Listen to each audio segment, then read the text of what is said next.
Ya, baiklah Bapak Ibu sekalian, kita lanjutkan kembali dari topik e-book kemarin ya.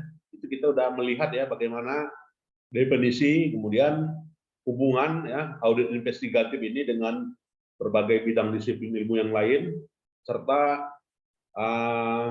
ya beberapa variabel ya atau juga beberapa standar ya internasional yang terkait dengan audit investigatif ini. Nah, sekarang bagaimana pelaksanaan audit investigatif ini ya. Nah, ini bahannya saya ambil ya dari pihak ada bahan yang di-sharing dari apa ya? Dari kepolisian lah ya, boleh dikatakan ya bagian investigasi. Nah, di sini mereka melakukan pelaksanaan audit investigatif di sini ya bermula dari adanya penyidikan ya.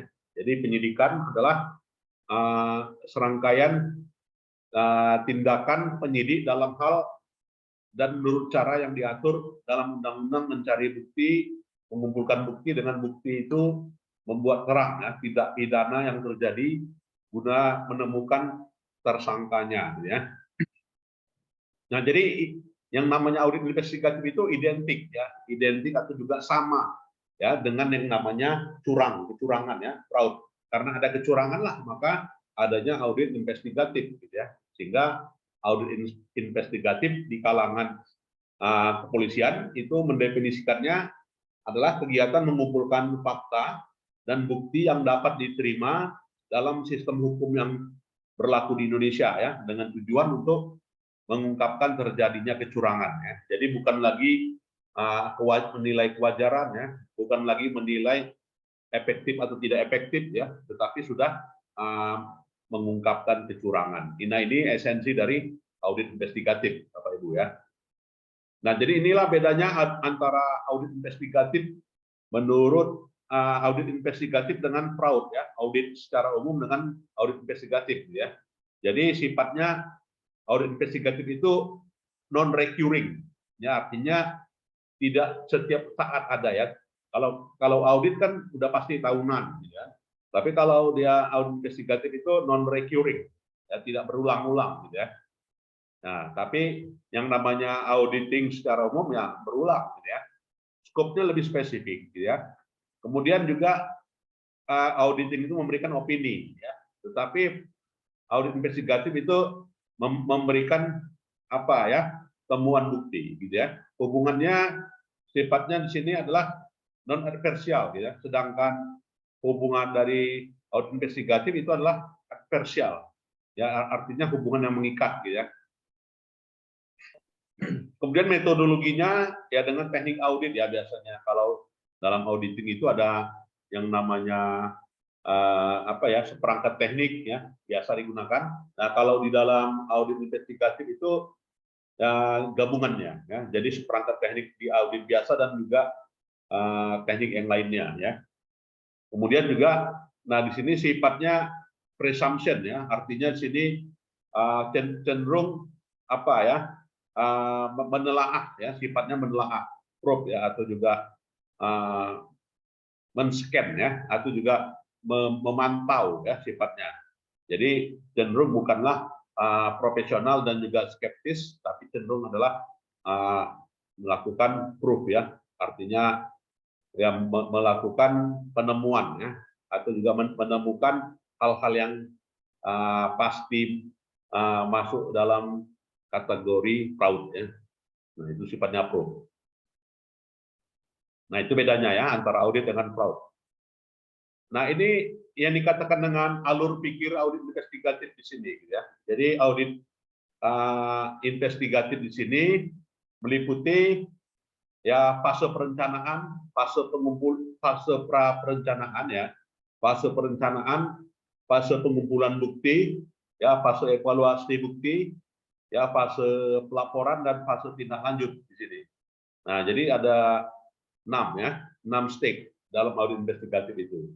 Jadi pada tahap pra perencanaan ini mengumpulkan informasi, menelaah dan juga melakukan apa ya, penanganan keputusan ya. Nah, pada fase perencanaan di sini menentukan dugaan awal atau hipotesa, ya menyusun audit program, ya menentukan rencana sumber daya dan juga penugasan. Kemudian dalam pengumpulan bukti, fasenya meliputi mendapatkan bukti dan juga ada beberapa teknik, ya, teknik dalam mengumpulkan bukti. Dan dalam evaluasi bukti yaitu evaluasi bukti dan melakukan revisi hipotesa, ya. Dalam pelaporan meliputi, ya, prinsip pelaporan, format dan juga substansi, ya, dan aspek tindak lanjut, ya. Jadi sini keterangan para ahli dan juga adanya unsur kerugian, ya, sebagai hasil, ya, tahapan dari audit investigatif, Pak Ibu, ya. Nah, kalau dia dikatakan tadi fase pra perencanaan, ya, artinya fase pra perencanaan ini meliputi fase mendapatkan informasi, menelaah dan juga melakukan penanganan keputusan. Nah, di sini meliputi pada start awal, ya, untuk mendapatkan informasi, ya. Nah, di sini menelaah informasi, kemudian apabila informasi itu cukup, gitu, maka dilanjutkan dengan layak melakukan audit investigasi. Apabila tidak cukup, ya maka mendapatkan tambahan informasi yang diperlukan lagi, gitu, ya. Nah, apabila layak, maka susunlah hipotesa, gitu, ya. Menyusun hipotesa, ya, kemudian juga menyusun audit program, ya, kemudian juga mengumpulkan bukti dan juga mengevaluasi bukti di sini, ya. Baru setelah adanya mengevaluasi bukti, maka nantinya masuk pada fase pelaporan selesai, gitu, ya. Nah, inilah merupakan bagian arus dari proses audit investigatif. Dan setelah adanya laporan hasil, maka melakukan ekspos atas hasil, ya. Nah, teknik audit di sini definisinya teknik yang sederhana, ya, namun ampuh bila digunakan dengan tepat, ya. Dan audit investigatif ini ibarat memancing ikan, ya. Dengan pemancing profesional akan memulai dengan pertanyaan, ya, ikan apa yang dipancing. Nah, jadi sifatnya pertanyaannya adalah ikannya langsung, ya, ikan apa yang mau dipancing. Jadi bukan dari banyak jenis ikan, ya, harus ditentukan, ya, ikan mana yang mau dipancing. Nah, ini karakteristik dari audit investigatif. Dan ada beberapa seperangkat prosedur analitik, ya. Jadi prosedur analitik ini biasa, ya, harus, ya, digunakan oleh pendapatnya Thomas T. Hawke, ya. Nah, ini jadi sifatnya Proud itu yang menemukan, ya, kalau ada gambarnya seperti ini, gitu, ya. Menurut Marcus Farrell, gitu, ya, dari suatu jaringan yang begitu banyak di sini, ya, ini harus ditemukan, ya, mana yang gitu, ya, yang merupakan hal yang penting, gitu, ya. Jadi kalau dari satu kolam dari banyak ikan, ya, ikan yang mana mau dipancing, gitu, ya. Nah, begitu juga dari gambaran ini, ya, tiang listrik yang begitu banyak ini, ya, tali mana yang merupakan pertama kalinya yang harus diambil, ya, menyebabkan kekusutan seperti ini, begitu, ya. Jadi 4 keberhasilan dalam ini, ya, Bapak Ibu, ya, dalam audit investigatif, ya, harus mengerti dengan baik persoalan, ya, kemudian menguasai dengan baik tekniknya, ya, kemudian juga cermat memilih teknik, kemudian juga cermat menarik kesimpulan dari teknik yang dipilih, ya. Jadi semuanya di sini berdasarkan bukti, based on evidence. Without evidence, there is no case, ya. Nah, ini udah pasti, ya, audit by evidence. Jadi dikatakan dengan evidence ini adalah seluruh fakta, gitu, ya, yang dapat yang dapat dijadikan alat, ya, untuk proses yang lebih lanjut, gitu, ya. Itu dikatakan dengan evidence, ya, atau bukti. Nah, tekniknya ada 7 di sini.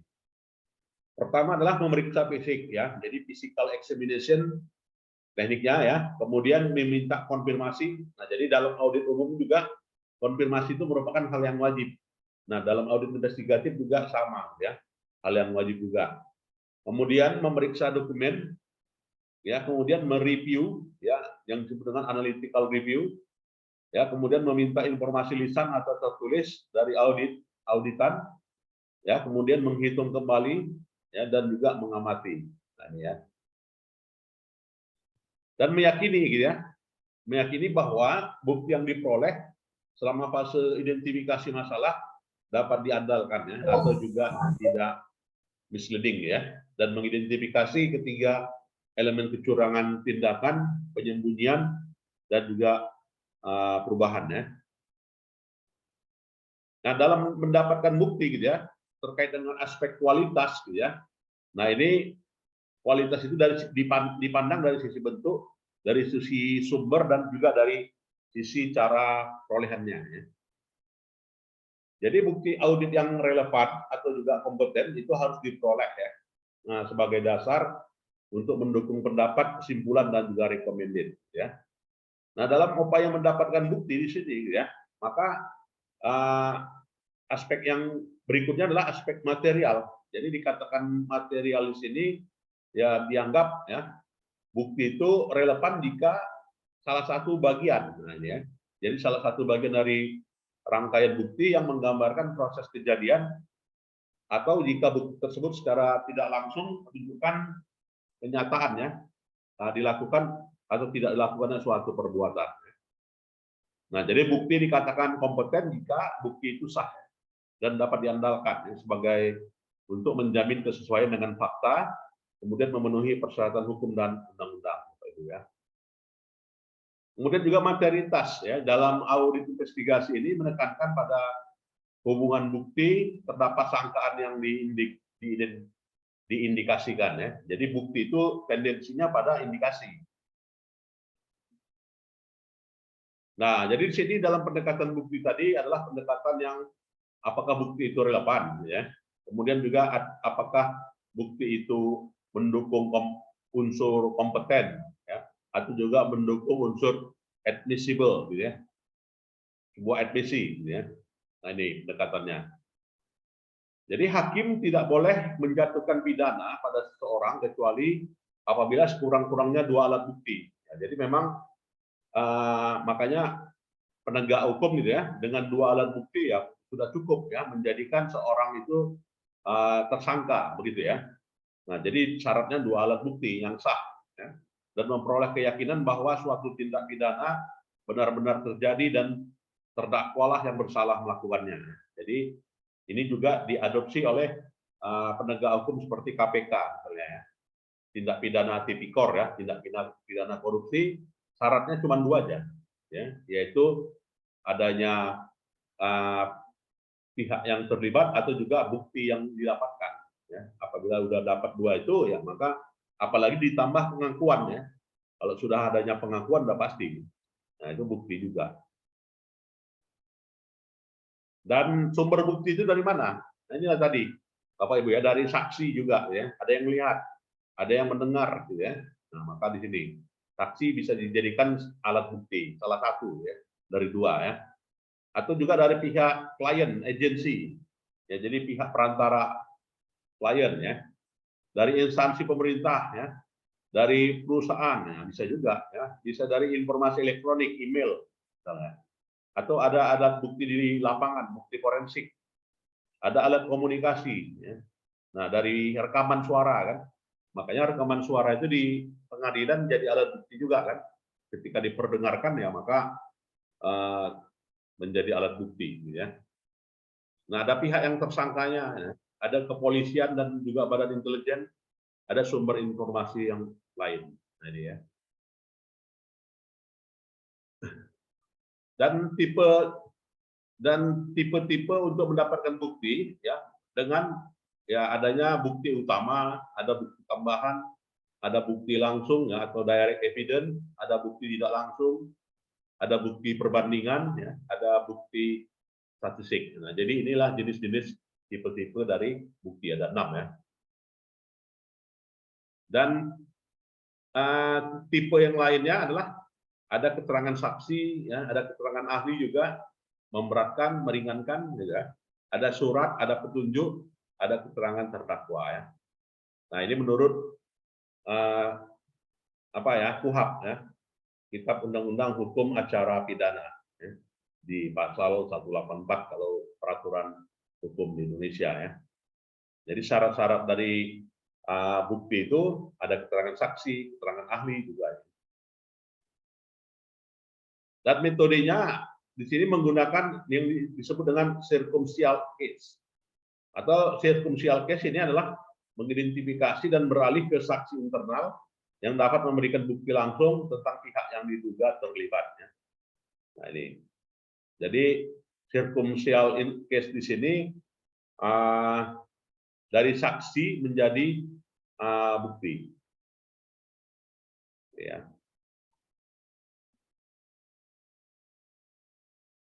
Dan yang terkait dengan proses ya para terdakwa ya dalam para tersangka dalam hal ini yang terkait dengan terlibat langsung dengan kegiatan fraud gitu ya, itu dilakukan dengan cara interview gitu ya, tanya jawab ya. Jadi interviewnya kepada pihak-pihak yang terkait ya, seperti misalnya pada karyawan ya, pada pembeli ya, kepada penjual ya, pada perusahaan. Nah ini wawancara dilakukan ya. Dan proses penanganan bukti dengan bantuan ahli ya juga diperlukan ya. Jadi inilah disebut dengan chain of custody istilahnya ya. Ya dengan bantuan ahli, dengan saksi atau juga dengan tersangka. Dan beberapa aturan umum lainnya yang terkait dengan masalah bukti itu ya relevan ya dengan dokumen tersebut ya, atau juga tidak relevan maka bisa disisihkan gitu ya. Dan yang terkait dengan keterangan para ahli di sini harus direkam gitu ya. Direkam apa yang diterima ya, yang terkait dengan hal itu, dan juga beberapa mana yang diterima, kapan diterima, siapa yang memberi gitu kan. Nah, ini juga semua yang menjadi landasan untuk bukti. Nah, kalau mendapatkan pendapat ahli di sini gitu ya, early consultation ya. Jadi early consultation with the expert ya. Jadi orang-orang yang ahli juga bisa bisa mendapatkan pembuktian bahwasanya hal itu dianggap gitu ya. Dianggap sebagai suatu pembuktian ya. Nah, pendapat para ahli juga ya. Jadi pendapat para ahli di sini awal dari investigasi ya, ketika ingin gitu ya, ketika ingin menentukan ya status dari pihak yang terkait ya, pihak yang terlibat ya. Jadi bukan hanya not just preparation for trial, tidak hanya menyajikan suatu hal yang sifatnya coba-coba, tetapi pengujian aspek fraud ini mengharuskan ya, atau juga dikonsultasikan ya dengan para ahli. Jadi pendapat para ahli ini juga diperlukan ya. Ya kalau saya sendiri juga pernah nih, gitu ya, pendapat para ahli terkait dengan audit investigatif kasus korupsi misalnya. Saya pernah gitu ya, dijadikan ahli gitu ya oleh pihak kepolisian dan masuk dalam BAP ya, berita acara penyidikan ya, untuk ditanyakan pendapat para ahli di sini. Ya mungkin Bapak Ibu juga pernah ya, apalagi kalau kita auditor ya di kantor akuntan ya, ada sengketa ya, pendapat para ahli juga biasa diminta oleh kepolisian ya. Dan lebih 95% ya berdasarkan hasil pengujian FBI ya terkait dengan hal itu ya, mulai dari aspek tanda tangan ya, kemudian tulisan tangan ya, atau yang sifatnya tercetak, atau dokumen-dokumen yang dihasilkan dari komputer gitu ya, word processor gitu ya. Nah, di sini dilakukan pengujian ya. Jadi mendeteksi tanda tangan, mengidentifikasi siapa yang nulis, mengidentifikasi dokumen yang tersedia, mendeteksi sumber mana yang hilang ya. Nah, ini merupakan salah satu kebanyakan gitu ya, kebanyakan yang dilakukan oleh para penyidik ya. Upaya yang dilakukan untuk pencarian atas bukti ya. Nah, beberapa pertimbangan auditor sebelum mengumpulkan informasi, signifikansi dari informasi yang relevan, urutan mengumpulkan informasi yang diperoleh, ya kelemahan yang sensitif, kemudian apakah informasi bukti tersebut berisiko, ya, informasi atau bukti berada dalam penguasaan siapa, wewenang khusus yang mungkin dibutuhkan memperoleh informasi, ya, kemudian sumber-sumber lainnya yang mungkin berhubungan dengan kategori informasi tersebut, ya. Nah, dalam mengumpulkan bukti di sini, ya, karakteristik bukti itu ya tadi ya, relevan, ya, kemudian dilakukan dengan teknik apakah observasi, analisa, atau interview, dan dilakukan melalui langkah-langkah pengumpulan bukti ini. Nah, dalam mengevaluasi bukti, untuk meyakinkan bahwa kesimpulan yang diambil didukung dengan bukti yang cukup, ya, suatu tahapan di mana ditentukan apakah kegiatan review dianggap cukup dan juga perlu dievaluasi. Ya, nantinya ini kita jadikan ketika UTS-nya nanti Bapak Ibu ya, dari berbagai chapter yang ada, Bapak Ibu buat ya menjadi paper nantinya ya, itu untuk UTS kita. Nanti saya arahkan. Nah, dalam melakukan analisa dan mengevaluasi bukti, menggunakan pendekatan berdasarkan pada jenis bukti yang dihasilkan dan juga elemen dari fraud. Nah, dalam hal ini kita lihat ya bagaimana apa ya yang dikatakan dengan fase ya dan juga tahapan evaluasi bukti tadi, meliputi bukti testimoni, ya, bukti dokumen, bukti fisik, dan juga orang ya, atau juga pengakuan orang observasinya. Nah, jadi ini kalau kita lihat apa ya, ada triangle ya, elemen-elemen dari orang kenapa melakukan fraudnya secara psikologi ini, Bapak Ibu ya. Jadi secara psikologi orang melakukan fraud ya, elemen of fraud ditambah inquiry approach ya. Jadi adanya pembuktian secara dokumen ya, kemudian juga penelusuran komputer. Nah, ini sekarang lagi apa ya, mungkin arahnya sudah ke sini semua. Kemudian juga perhitungan secara fisik ya, memang menunjukkan adanya yang namanya concealment ya, atau apa namanya concealment ini. Kalau tip pencurian gitu ya, kalau concealment apa ya, penggelapan ya. Ya, pencurian, penggelapan, kemudian juga pengambil alihan, conversion. Ya. Jadi yang dikatakan dengan elemen dari adanya fraud. Nah, jadi tahapannya dilakukan ya dengan mencari, membaca, ya, kemudian juga menentukan hal-hal yang relevan, kemudian memverifikasi bukti, kemudian juga menilai bukti dan juga mengambil kesimpulan. Jadi yang harus diperhatikan adalah aspek waktu, gitu ya, dan juga aspek tahapan-tahapan ini. Nah, ini dua hal ini yang harus dijadikan variabel ya, dan dituangkan dalam flowchart modus operandi atau kronologi fakta kejadiannya. Menilai kesesuaian hipotesa yang disusun terhadap fakta kenyataan yang ada, perlu atau tidaknya pengembangan suatu bukti ya.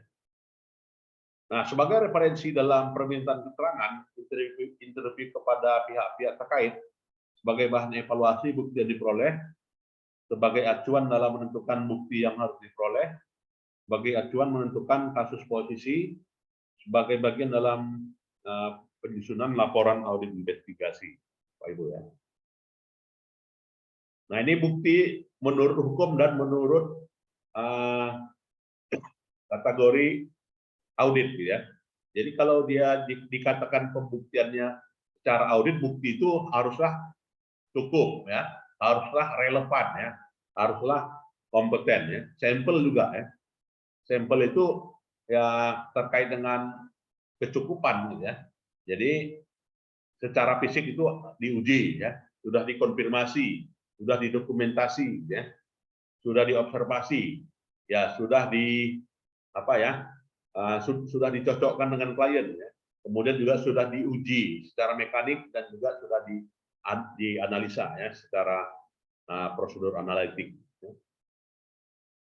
Secara hukum ya, dua alat bukti sah meyakinkan apabila adanya saksi gitu ya.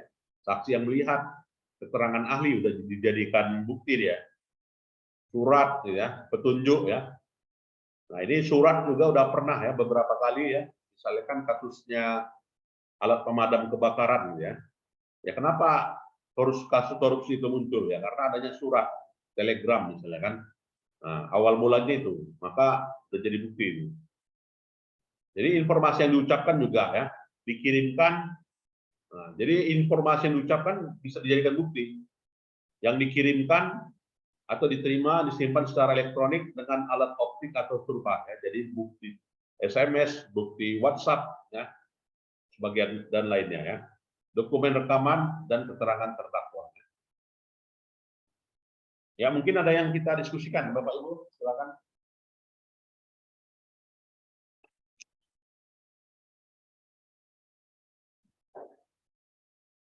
Baik, kita lanjutkan prinsip pembuktian ya. Jadi prinsip pembuktiannya hal yang secara umum sudah diketahui ya, tidak dibuktikan menjadi saksi kewajiban, satu saksi bukan saksi. Nah, ini prinsipnya ya. Prinsip pengakuan keterangan. Nah, ini merupakan prinsip-prinsip pembuktiannya. Sistem pembuktian. Nah, ini bisa dijadikan ya, Bapak Ibu kalau mau meneliti juga boleh ya. Prinsip-prinsip pembuktian itu apa saja ya.